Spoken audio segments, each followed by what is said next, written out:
Friends, Pakistani passport पे एक ऐसा कंट्री है जिसका वीज़ा ऑन अराइवल भी है, वीज़ा फ्री भी है। और इस कंट्री के पासपोर्ट पे 118 कंट्रीज़ जो हैं वो फ्री हैं और वीज़ा ऑन अराइवल हैं। इस कंट्री का पासपोर्ट लेने के लिए 3 ऑप्शंस होते हैं मौजूद आपके पास, चाहे आप किसी भी कंट्री से ताल्लुक़ रखते हैं। कौन सा वो कंट्री है, क्या ऑप्शंस हैं, कंप्लीट इन्फॉर्मेशन जानने के लिए वीडियो के साथ बने रहिए। अस्सलाम वालेकुम फ्रेंड्स, मेरा नाम है असद अली, आप देख रहे हैं एवरी वीज़ा यूट्यूब चैनल को सब्सक्राइब लाजमी करें ताकि नई आने वाली इन्फॉर्मेशन और जॉब आप मिस ना कर पाएं। साथ में बेल आइकन को इसलिए प्रेस करें ताकि नई आने वाली वीडियो सबसे पहले आप तक पहुंच सके, क्योंकि इस चैनल पे आपके लिए यूरोप एशिया के कंट्री से रिलेटेड इन्फॉर्मेशन और जॉब्स आप तक पहुंचती रहती हैं। फ्रेंड्स, मैं बात कर रहा हूं पलाव की। पाकिस्तानी पासपोर्ट पे पलाव का वीज़ा जो है वो ऑन अराइवल भी है और फ्री भी है। पलाव के पासपोर्ट पे 118 कंट्रीज़ में आप फ्री ट्रैवल कर सकते हैं, जिनमें शेंजन कंट्रीज़ भी हैं।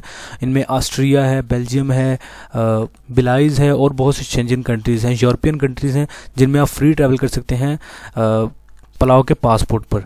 पलाव का पासपोर्ट लेने के लिए 3 जो ऑप्शंस हैं वो इस वक्त मैं आपसे शेयर करूंगा। फ्रेंड्स, पलाव एक छोटा सा कंट्री है, वो बहुत ज़्यादा बड़ा कंट्री नहीं है। अगर आप यहाँ पे जॉब के लिए सेटल होना चाहते हैं तो ये आप ना करें, क्योंकि यहाँ पे जॉब बिल्कुल अवेलेबल नहीं है। अगर आपके पास बहुत हाई क्वालिफिकेशन है या बहुत अच्छा प्रोफेशनल है किसी काम में, तब आप यहाँ पे जॉब अप्लाई कर सकते हैं। अदरवाइज यहाँ पे सी टाइप कैटेगरी की कोई जॉब मौजूद नहीं है। सबसे पहले पलाव में आप जाएंगे कैसे, ये तरीकाकार मैं आपको बताता हूँ। पलाव का वीज़ा ऑन अराइवल भी है और फ्री वीज़ा भी है पाकिस्तानी पासपोर्ट पे। इसको आपको हासिल करना पड़ेगा। सबसे पहले आपको पलाव से ऑनलाइन वीज़ा अप्रूवल चाहिए, मतलब फ्री जो वीज़ा आपने लिया उसका अप्रूवल आपने ले लेना ताकि आपको इमिग्रेशन वाले तंग ना करें। उसके बाद मैक्सिमम 1 लाख तक आपके पास अकोमोडेशन होना चाहिए, तो इमिग्रेशन वाले आपको तंग नहीं करेंगे। अप्रूवल लेने के बाद आपको फिलिपाइंस या इंडोनेशिया का ट्रांजिट वीज़ा चाहिए होगा। वो आपको पलाव के जो आपने अप्रूवल लेटर लिया होगा, अप्रूवल वीज़ा लेटर लिया होगा, उस पर आपको फिलिपाइंस या इंडोनेशिया का ट्रांजिट वीज़ा मिल जाएगा। तो इंडोनेशिया या फिलिपाइंस जिसका आपके पास ट्रांजिट होगा, वहाँ से आपको फ्लाइट पलाव के लिए मिलेगी और आप पलाव में जा सकेंगे। नेशनैलिटी अप्लाई करने के लिए 3 ऑप्शन में पहला ऑप्शन जो है वो, अगर आप वहाँ पे अफोर्ड करते हैं तो आप वहाँ पे प्रॉपर्टी खरीद सकते हैं।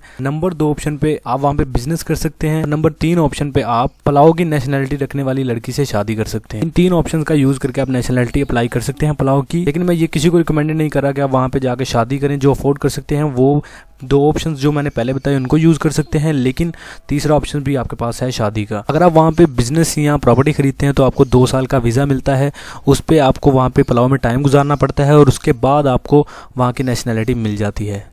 लेकिन शादी का प्रोसीजर जो है वो बिल्कुल अलग है इससे। फ्रेंड्स, यहाँ पे एक मैं बात मेंशन करता चलूँ कि जो बिजनेस या प्रॉपर्टी खरीद के नेशनलिटी अप्लाई करते हैं उनको जो 2 साल का वीज़ा मिलता है, वो वीज़े में अगर आप पलाव से बाहर रहते हैं तो तब भी कोई टेंशन नहीं है। आप उसके बाद नेशनलिटी 2 साल के वीज़े के बाद नेशनलिटी अप्लाई कर सकते हो।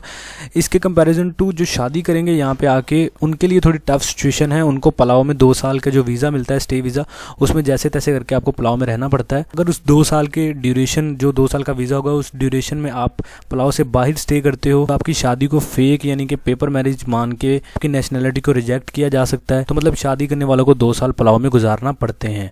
पलाव की यहाँ पे आप करेंसी चेक कर सकते हैं जो कि 156.83 है, मतलब यूनाइटेड स्टेट डॉलर चलता है यहाँ पे। यहाँ पे आप चेक कर सकते हैं पलाव के पासपोर्ट के विकीपीडिया पे कौन कौन से कंट्री यहाँ पे फ्री हैं, जिनमें ऑस्ट्रिया है जो शेंजन कंट्री है, इसके अलावा बिलाइज है, बेल्जियम है, ठीक है, फिजी है, फिनलैंड है, फ्रांस है। इनके लिए आपको वीज़ा नहीं रिक्वायर्ड होगा अगर आपके पास पलाव की नेशनैलिटी होगी। डिस्क्रिप्शन में आपको लिंक मिल जाएगा पलाव के पासपोर्ट की, जो विकीपीडिया उसका, वहाँ पे जाकर आप चेक कर सकते हैं कौन कौन से वीज़ाज फ्री हैं और कौन से वीज़ा ऑन अराइवल हैं। पलाव से रिलेटेड जितनी मेरे पास इन्फॉर्मेशन थी मैंने आप तक पहुँचाई। तो फाइनली आज के लिए यही था। वीडियो पसंद आई है तो लाइक कमेंट शेयर कर दें, चैनल को सब्सक्राइब करना कभी ना भूलें। मिलते हैं अगली वीडियो में, तब तक के लिए दीजिए मुझे इजाज़त। अल्लाह हाफिज़।